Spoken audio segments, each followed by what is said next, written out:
질병으로 인해서 정말 고통받는 사람은 무엇이 가장 복이냐라고 묻는다면 무엇보다 몸이 건강한 것이 가장 복되다라고 말할 것이고, 정말 가난으로 인해서 고통받는 사람은 돈이 많아서 풍족하게 사는 것이 복된 것이다라고 말할 것입니다. 전쟁의 포화 속에서 막 끊임없는 그런 사륙을 겪으면서 자란 사람들은 다른 것보다도 평화가 가장 복된 것이다, 이렇게 얘기할 것이라고 생각합니다. 그렇다면 누가 저에게 목사님께서 가장 복된 사람은 누구라고 생각하십니까? 라고 묻는다면 저는 이렇게 대답할 것 같아요. 땅에서도 복이 있고 하늘에서도 복이 있는 사람이 가장 복된 사람일 것입니다 라고 말할 것입니다. 왜냐하면 요한복음 10장 10절에 예수님께서 이 땅에 오신 목적을 말씀하셨거든요. 뭐라고 말씀하셨죠? 내가 온 것은 양으로 생명을 얻게 하고 더 풍성히 얻게 하려 함이니라. 앞에 있는 생명은 영적인 복을 얘기하는 것이고 뒤에 있는 풍성한 복은 육적인 복을 얘기하고 있는 줄로 믿습니다. 영육간의 복을 받는 것, 그런 사람이야말로 가장 복된 사람이 아닐까라고 그렇게 생각이 되어지면서 저는 우리 미랄 가족들이 이와 같이 영육간의 복을 받는 사람 되기를 주님의 이름으로 축원합니다. 누가복음에 나오는 부자는 이 세상에서는 정말로 잘 살았어요. 호화스럽게 살았는데 죽은 다음에는 지옥불에서 고생하는 불행한 사람이 되었습니다. 영원한 세계, 영원이란 시간 속에서 기껏 살아야 사람들이 100년을 사는데 100년 동안 아무리 호화롭게 잘 산다 할지라도 영원히 고통받는 곳에 산다면 그것이 무슨 복이라고 할 수 있겠습니까? 반면에 그 거짓 나사로는 그 부자의 집에서 나오는 그런 음식물을 동냥하면서 살았잖아요. 그는 이 세상에 살 때는 육신적으로는 불행한 사람이었어요. 그러나 그가 놀랍게도 하나님의 은혜로 죽었을 때 아브라함의 품에 안길 수 있었잖아요.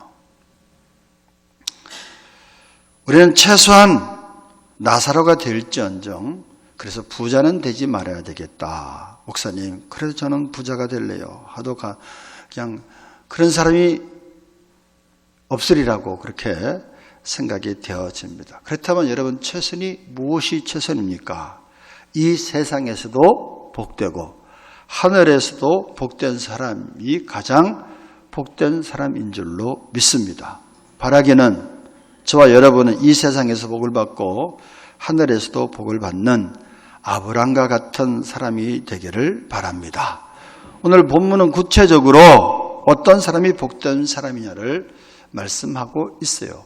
땅에서도 복을 받고 하늘에서도 복을 받으려면 어떻게 해야 되느냐, 어떤 삶을 살아야 되느냐. 첫째는 그 복된 사람은 하나님의 말씀을 듣고 깨닫는 사람이 돼야 되는 겁니다.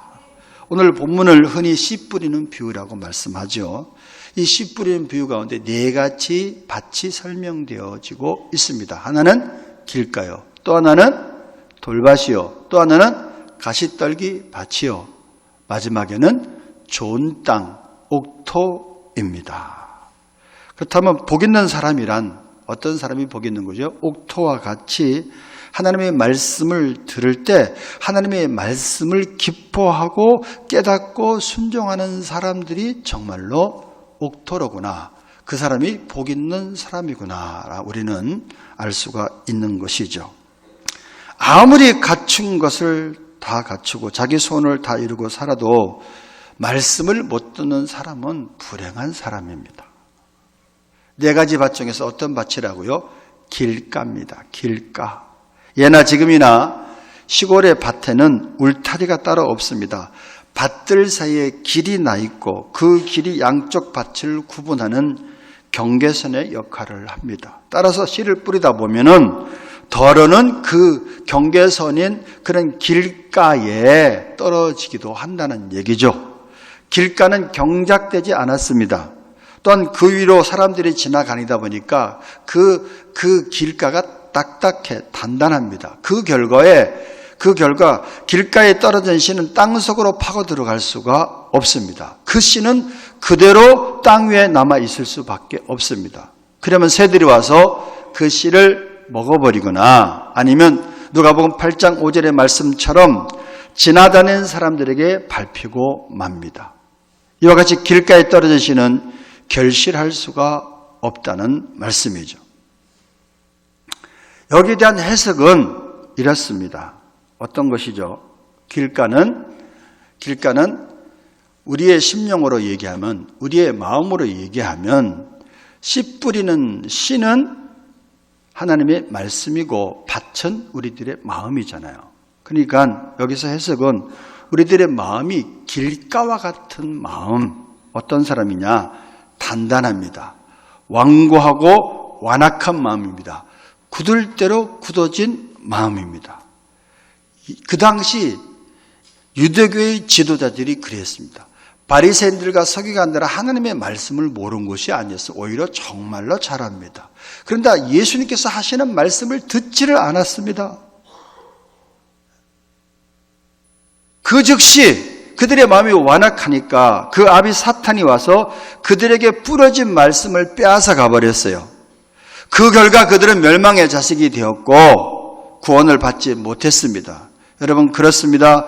복이 없는 사람은 하나님의 말씀을 듣는 자리에 오지도 않고 듣는 자리에 온다 할지라도 그 말씀이 귀에 들리지가 않아.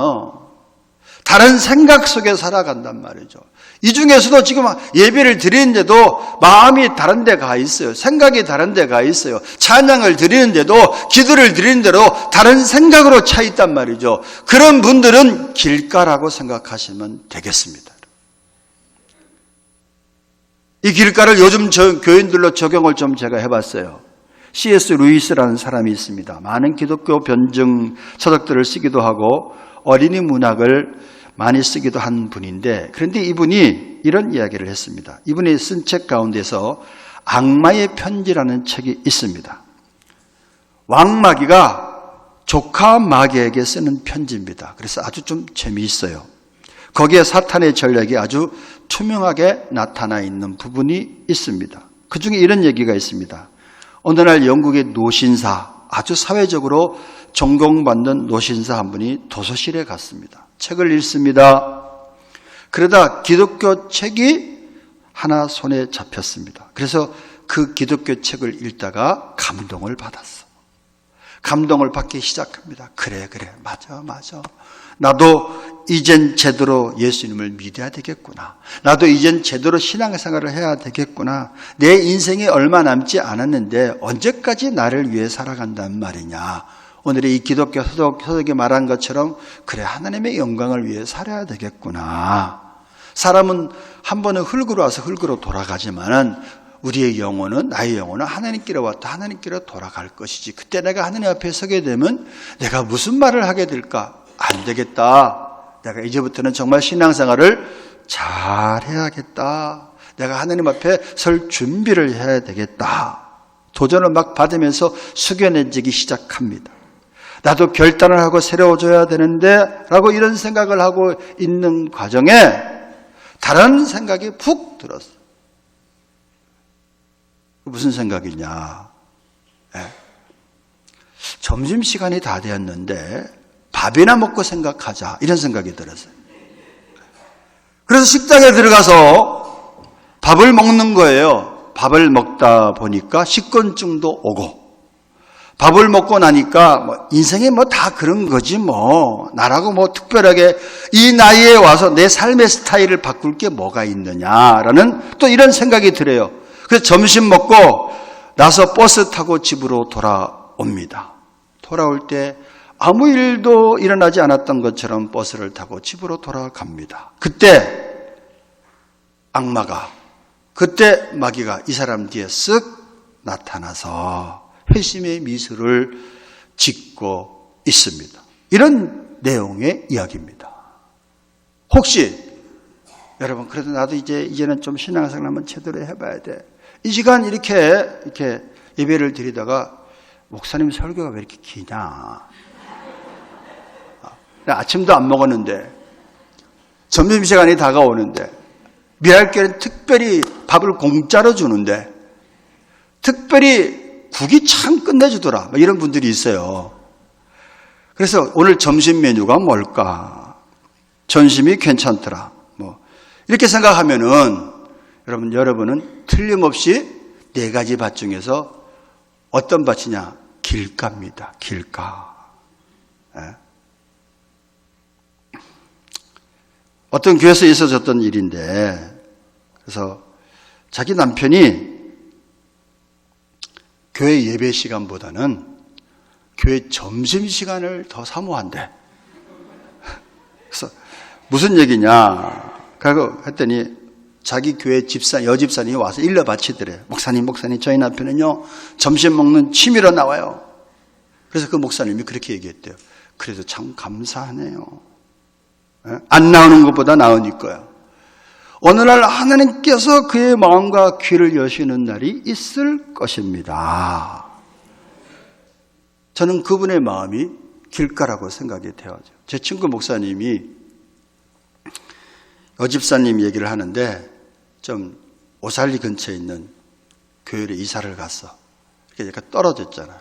그러니까 그 교회를 가려면은 차를 가지고 가는데 여집사님 운전을 못하니까 안 믿는 남편분이 꼭 모시고 주일마다 그 교회 앞마당까지 모셔다 드린대요. 그 모셔드리고 가는 게 아니라 또 왔다가 가기 힘드니까 그 앞마당에서 차를 대기하고 있다는 거예요. 예배 끝날 때까지. 그게 한 1년을 하더래. 그러더니만 어느 날인가 교회 예배당에 들어오더라는 겁니다, 여러분. 바깥에서 소송거리던 교회 근처에만 나오는 것만 해도 은혜다. 그 사람은 지금은 길가인지 몰라도 지금 아주 교회 훌륭한 일꾼이 되었대요. 그래서 교회에서 뭐가 망가졌다 그러면 그분이 직접 나서갖고 손재주가 좋아가지고 뭘 고치는 그런 봉사를 열심히 하고 있습니다. 라는 그런 간증을 제가 들은 적이 있는데, 그 전에는 길가였지만은 그 사람은 지금은 옥토가 되었다라는 생각을 하게 되는 겁니다. 여러분, 고린도후서 4장 4절에 이렇게 말합니다. 이 세상 신이 이 세상 주인은 사실 하나님인데 마귀가 자기가 공중의 권세를 잡도록 하나님께서 잠시간 허락해 줬잖아요. 이 세상 신이 어떻게 하느냐? 믿지 아니하는 사람들의 마음을 혼미하게 하여서 복음의 광채가 비치지 못하도록, 복음이 그 사람의 마음속에 들어가지 못하도록 사단이 방해하고 있다라고 증거합니다. 그래서 여러분, 우리는 예배를 위해서 기도해야 되는 줄로 믿습니다. 예배 시간에 성령의 강력한 기름 부으심이 있어서 한 사람도 길가가 되지 않게 하시고 옥토가 되게 해달라고 기도해야 되는 것입니다. 예배 시간에 하늘 문을 활짝 열어주셔서 예배드리는 모든 사람들의 하나님의 은혜와 평강이 넘치게 하여 주시옵소서.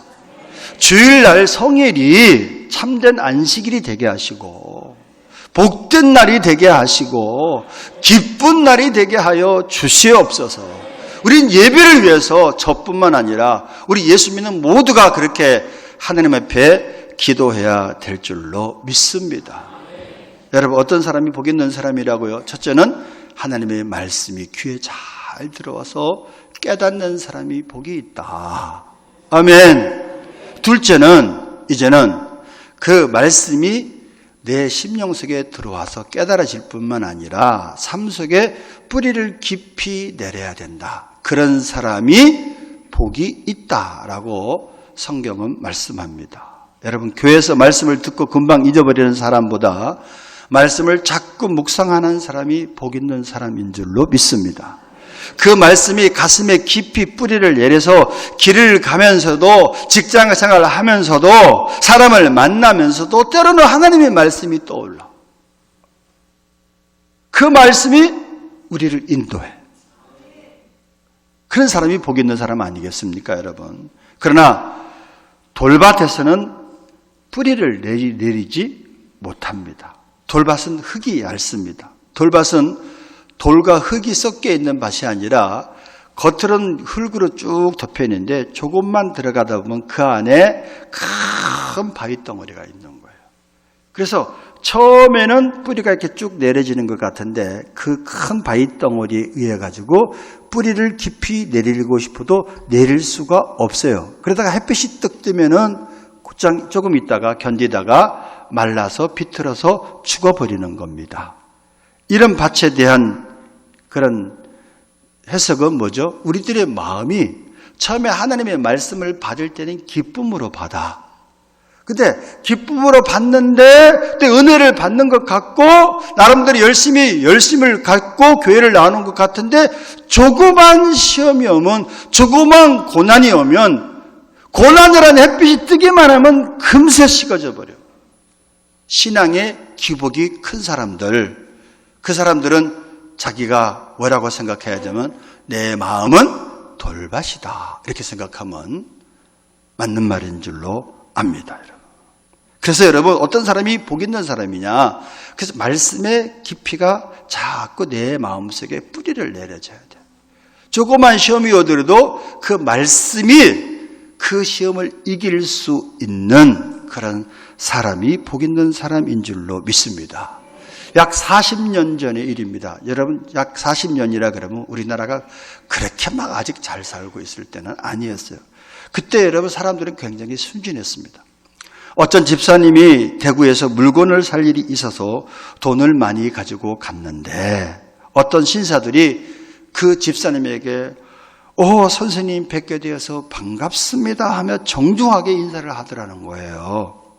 바빴지만 그렇게 정중하게 인사를 하는 바람에 왜 제게 인사를 하시지요? 저를 아시나요? 하고 물었더니 아침부터 저녁까지 선생님같이 귀한 인상을 가진 분을 기다렸습니다.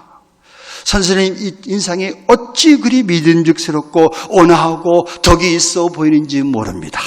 막 온갖 칭찬을 다 하더래. 그 말을 들은 이 순진한 집사님은 참 갑자기 마음이 기쁘고 감사하더라는 것이죠. 그래서 물었습니다. 왜 저를 기다리셨습니까? 그랬더니 이 사람이 얘기하기를 이제 본심을 얘기하는 거예요.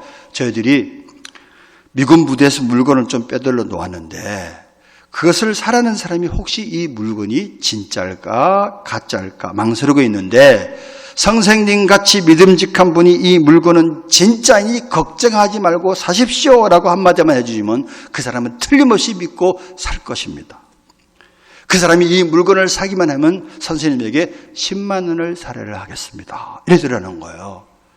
그때 10만 원이면 그렇게 적은 돈은 아니었어요. 인상도 좋다 그러죠. 그 말 한마디만 해주면 10만 원도 준다고 그러죠. 그래서 하나님 이것이 웬 은혜, 웬 축복입니까? 이런 생각이 들어서 가겠다고 따라갔다는 거예요. 이분이. 큰 길을 지나 좁은 골목길로 가는데 갑자기 말씀이 떠올랐어. 어떤 말씀이냐? 한 달 전에 붕해를 했는데 부흥사 목사님이 교회에서 설교를 하시다가 괜히 공짜 좋아하지 마세요. 공짜 좋아하다간 시험 듭니다. 이런 설교를 한 내용이 갑자기 떠오르더래요. 그러고 보니까 악불사 이거 말 한마디 해주고 10만 원을 주겠다는 게 이상하게 생각이 들어진 거야. 그때 가서 이게 아니구나. 내가 시험에 들겠구나. 그래서 생각이 들어서 죄송합니다. 제가 급한 일이 생겨서 더 이상 못 따라가겠습니다. 제가 가야겠습니다. 했더니 이 사람들이 보내주지를 않는 거예요. 자기를 꽉 잡고 안 됩니다. 가야 됩니다. 강요를 해갖고 막 끌고 가는데 이 사람이 온 힘을 다해서 뿌리치고 막 도망을 가서 뒤에 막 쫓아오더래. 다행히 큰 길로 나서니까 더 이상 쫓아오지를 못하고 멈춰 서가지고 나중에 대구에서 자기 지인을 만나가지고 그런 얘기를 했더니 그분이 집사님 큰일 날 뻔했습니다. 그 사람들은 대구 서문시장의 3인조 갱단인데 한 명은 골목에 숨어있고 두 명은 길에 나와 있다가 꺼멍한 사람을 만나면 끌고 가서 가진 것을 다 빼앗아 간다는 거예요. 요즘은 그런 사람 없지만 40년 전에는 덜어 있었어요. 우리나라 사람들이 순진해가지고. 공짜 좋아하지 말라는 목사님의 말씀이 떠올라서 그냥 가진 것을 빼앗기지 않았다라는 그런 이야기입니다. 여러분요. 생활 속에 하나님의 말씀이 자꾸 이렇게 읽어지고 묵상되어져서 저와 여러분의 삶 가운데 깊이 또 10년 가운데 깊이 뿌리를 내리는 사람, 그 사람이 복이 있는 사람인 줄로 믿습니다. 셋째, 복이 있는 사람은 환난과 핍박을 이기는 사람이 복이 있는 사람입니다. 역시 두 번째 밭에 해당됩니다. 이 사람은 돌밭이죠. 뿌리가 깊이 내린 씨앗은 햇빛을 강하게 받고 비바람이 몰아쳐도 쉽게 뽑히지 않고 아무리 가물어도 땅 속에 수분을 빨아당겨서 지탱할 수가 있습니다. 왜 그렇죠? 뿌리를 깊이 내렸기 때문에. 그래서 시험이 오더라도 능히 이길 수 있다는 얘기입니다. 그러나 여러분, 예수 믿고 좋아하다가 조금만 어려움이 오면, 조금만 시험이 와도 예수 버리는 사람은 바로 돌밭과 같은 사람이랍니다. 이런 사람은 복을 받지 못합니다. 저는 길가가 명목상의 기독교인을 대표한다면 돌밭은 피상적 기독교인을 말하고 있다고 생각합니다. 피상적 기독교인이 뭐냐? 16절, 17절에 대해서 16절, 17절 예수님이 이 돌밭에 대해서 해석을 하고 있습니다. 뭐라고 해석하죠? 한번 보겠습니다. 다시 한번 잘 아는 말씀인데 16절, 17절 또 이와 같이 돌밭에 뿌려졌다는 것은 이들을 가리킴이니 곧 말씀을 들을 때에 즉시 기쁨으로 받으나 그 속에 뭐가 없으므로 뿌리가 없어 잠깐 견디다가 말씀으로 인하여 환난이나 박해가 일어나는 때는 곧 넘어지는 자요. 그렇게 얘기합니다. 옛날 청교도인들은 기독교인들에게 세 가지 적이 있다고 말했습니다. 세 가지 적이 뭐예요? 첫째 적은 마귀입니다. 둘째는 육신과 그의 육신의 생각이 둘째 적이요. 셋째는 바로 세상이 셋째 적이다. 옛날 우리 청교도들이 세 가지 적을 그렇게 정의를 내렸어요. 이 말이 여러분 우리들에게 동일하게 저는 적용이 돼야 된다고 생각이 되어집니다. 길가와 같은 마음밭을 공격하고 있는 적이 사탄이라면 돌밭을 공격하고 있는 것은 육신입니다. 육신과 육신의 생각입니다. 그래서 예수 믿는 사람들은 두 가지 생각이 항상 충돌해.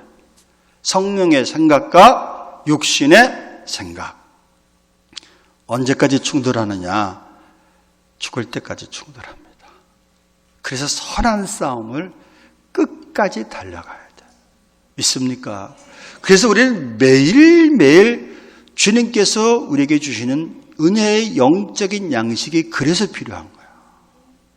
육신의 생각, 이 성령의 생각이 이 두 가지 매일 충돌하기 때문에 우리는 하나님의 은혜가 없으면은 누구든지 시험에 들 수밖에 없다는 사실을 깨달아야 될 줄로 믿습니다.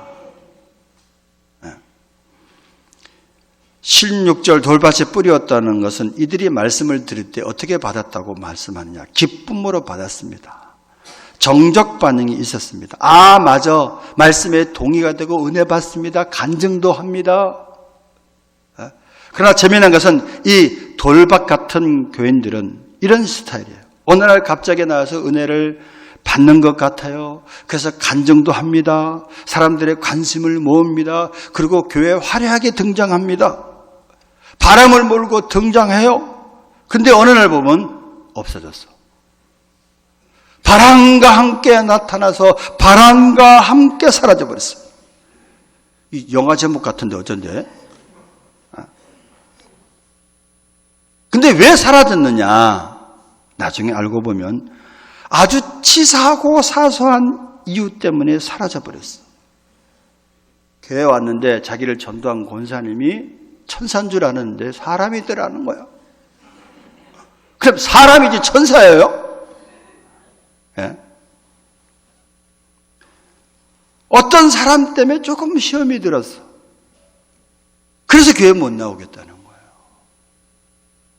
예? 여러분 웃고 계신데 우리도 그럴 수 있어요. 제가 결론적으로 말씀드립니다. 나는 길가다. 나는 돌밭이다. 나는 가시떨기밭이다. 나는 옥토다. 이렇게 생각하지 마시고 저와 여러분 안에 이 네 가지가 다 있어. 제가 신앙생활 해보니까 저도 때로는 길가가 될 수 있고 때로는 돌밭이 될 수 있고 때로는 가시떨기밭이 될 수 있고 때로는 좋은 땅이 될 수가 있어요. 무엇을 꺼내느냐에 따라서 이것은 선택의 문제입니다.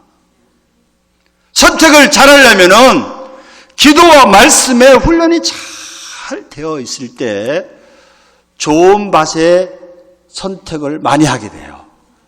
할렐루야. 그래서 때로는 많은 열매를 맺는데 때로는 실패하잖아요. 그래서 이 네 가지 밭을 우린 깊이 명심하셔야 됩니다. 아, 이게 네 가지 밭인데 내가 지금 길가의 반응을 보이고 있구나. 내가 지금 돌밭의 반응을 보이고 있구나. 아무것도 아닌 일에 이상하게 시험이 들어. 그러면 제가 뭐라고 얘기하죠? 신방 가서 집사님, 권사님, 그 시험은 극복하라고 주신 거예요.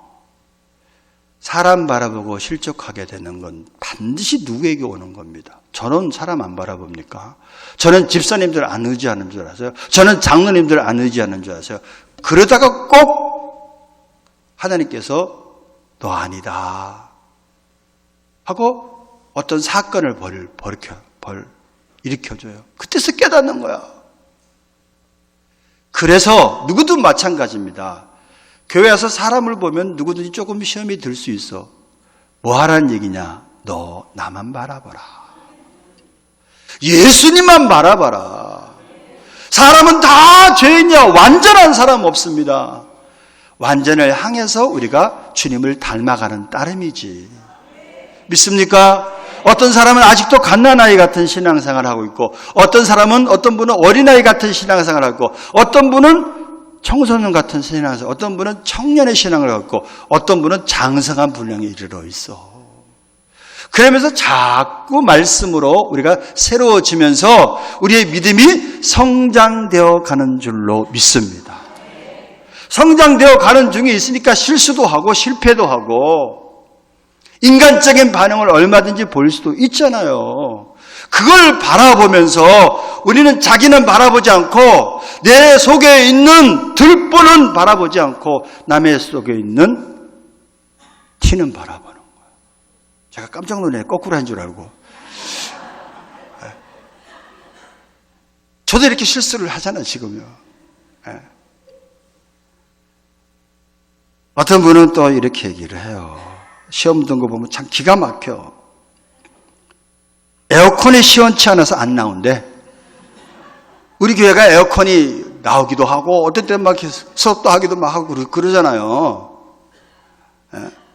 그 뭐라 그래. 에어컨 잘 나오는데 가세요. 이럴 수도 없고.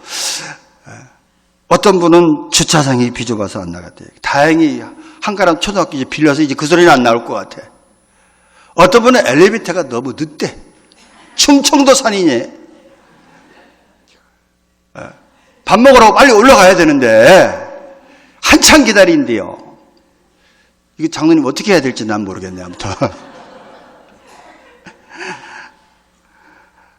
참된 신앙은요, 역정 속에서 견디는 게 참된 신앙이야. 아멘. 가짜냐 진짜냐 어떻게 알 수 있느냐? 어려움이 오면 알 수 있어요. 고난이 오면 알 수 있습니다. 가짜는 떠나가. 어려움을 피합니다. 진짜는 그것을 이겨나가는 거예요. 그분은 다른 교회 가더라도 똑같은 시험이 기다리고 있어. 대비하고 있어. 진짜입니다. 예비하고 있어. 아무튼. 그래서 너 이 시험 통과해야 된다. 너 언제까지 도망 다니느냐. 그러실 것 같아요. 이 귀신 때문에 이 신앙을 포기할 수 있는 것, 이것이 바로 돌밭이다. 예수님께서는 뭐라고 말씀하냐면 너희 인내로 너희 영혼을 얻으리라. 그렇게 말씀합니다. 야고보서 5장 11절을 보겠습니다. 야고보서 5장 11절 제가 읽겠습니다. 보라, 인내하는 자를 우리가 복되다 하나니 너희가 욥의 인내를 들었고 주께서 주신 결말을 보았거니와 주는 가장 자비하시고 긍휼히 여기시는 이시니라. 욥을 하나님이 끝까지 너 원망하느냐 불평 너 언제까지 감사할 수 있느냐 달아보시잖아. 그래서 이길 때 갑절의 복을 주셔. 가장 자비하시고 가장 좋으신 분. 할렐루야.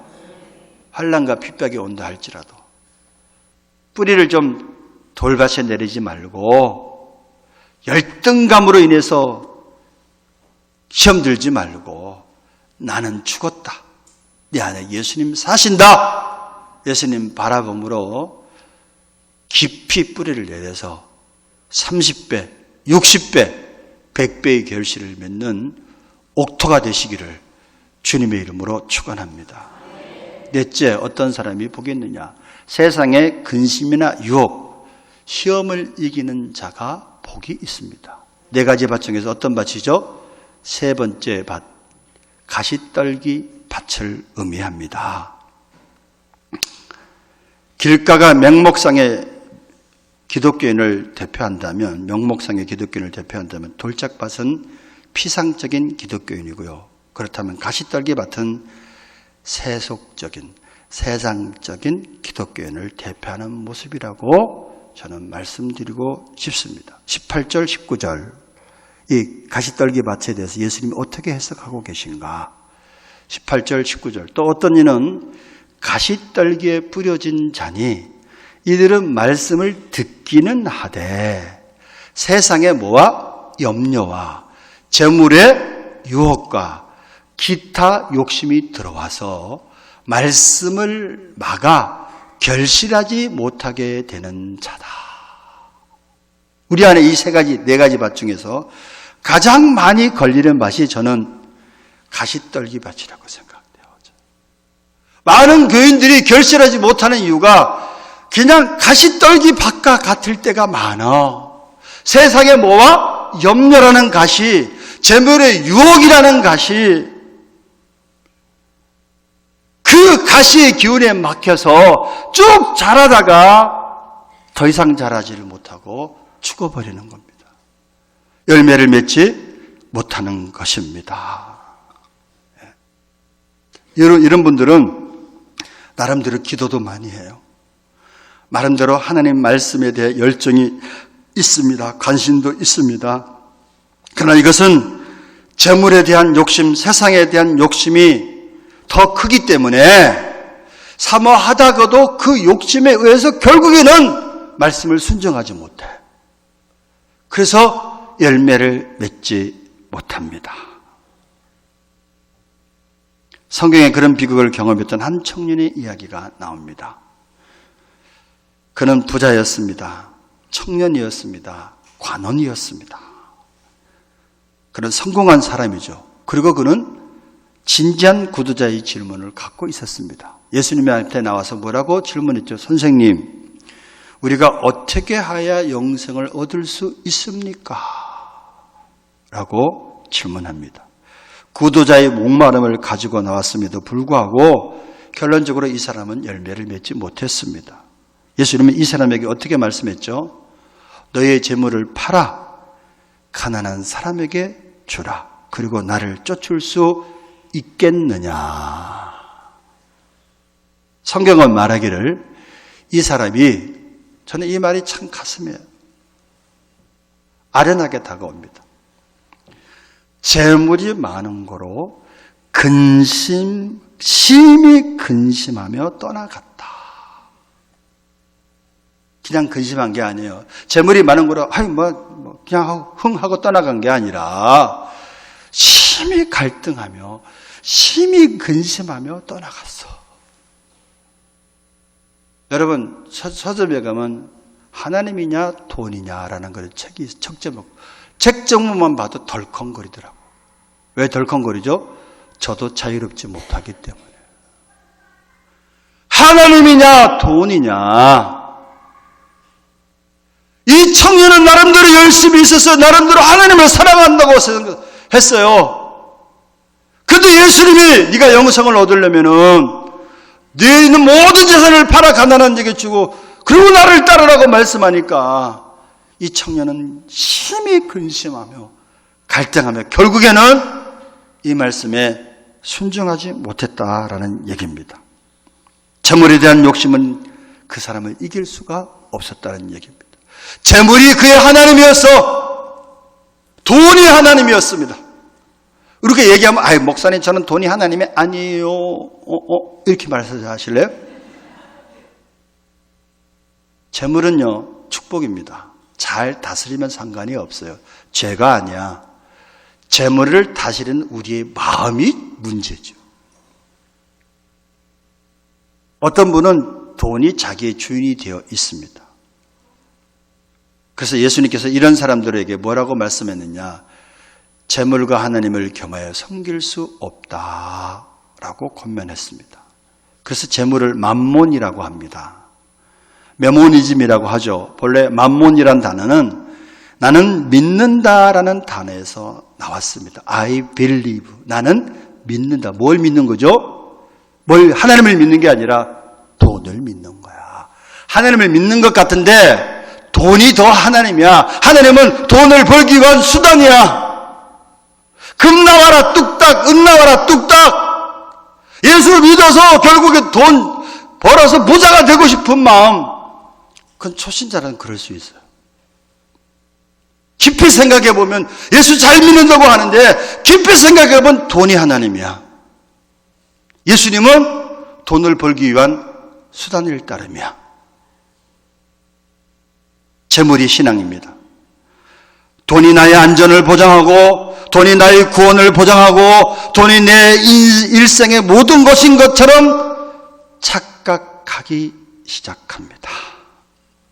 그러다 보면 어느 날 돈은 우리의 신이 되어 있는 거예요. 그래서 누구든지 자유롭지 못할 거예요. 그래서 경계하자는 거예요. 그래서 조심하자는 겁니다. 그래서 기도해야 된다는 얘기입니다. 성경이 이렇게 말합니다. 세상을 사랑하는 자 아버지의 사랑이 그 속에 없다. 우리 가운데 이 가시떨기 같은 밭은 없나요? 우리 안에 이 네 가지가 다 있어. 바라기는 가시떨기의 밭에 말이 걸려 있다는 얘기죠. 다 우리 이 세 가지 밭을 지우고 좋은 땅이 되기 위해서 기도해야 될 줄로 믿습니다.